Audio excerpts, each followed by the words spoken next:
beni seviyorlar bunlar. İnsanlar birbirlerinden kavga ediyor. Burası onların yem etme yeri.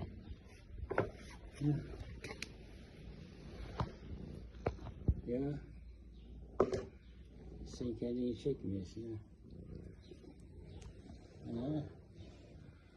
Dur.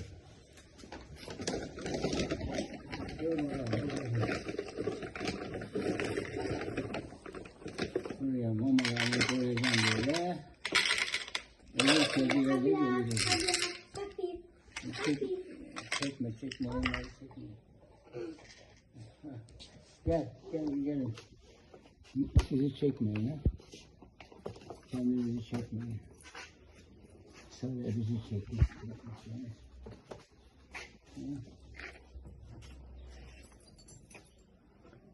Hadi.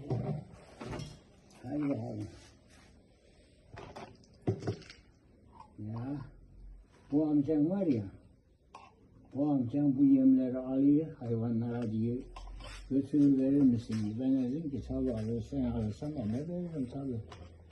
Ondan sonra hayvanları seviyor amcam.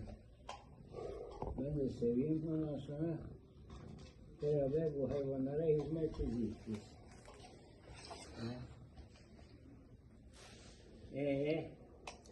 Paşa nerede? Hadi otur bakalım.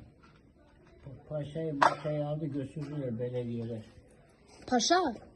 Onu da götürmüşlerdir. O yoktur. Mezan orada yoktur. Var. Ya.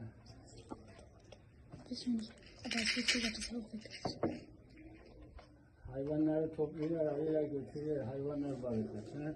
Orada da ilgilenmiyorlar. Hayvanlar orada ya ölüyor, ondan sonra hasta oluyor. Ondan dışarı çıkamıyorlar. Benim Yusuf'u da bir sefer. Al. Hadi bakalım, mamanızı yiyin bakayım. Hadi gel. Her sabah Meryem. Geleyim ben bunlara yemeyin böyle. Bunlar ondan sonra iyiler. Bana dua ediler ki Allah devletini Meryem'in ailene bağışlasın diye. Haydi bakalım, oldu bitti.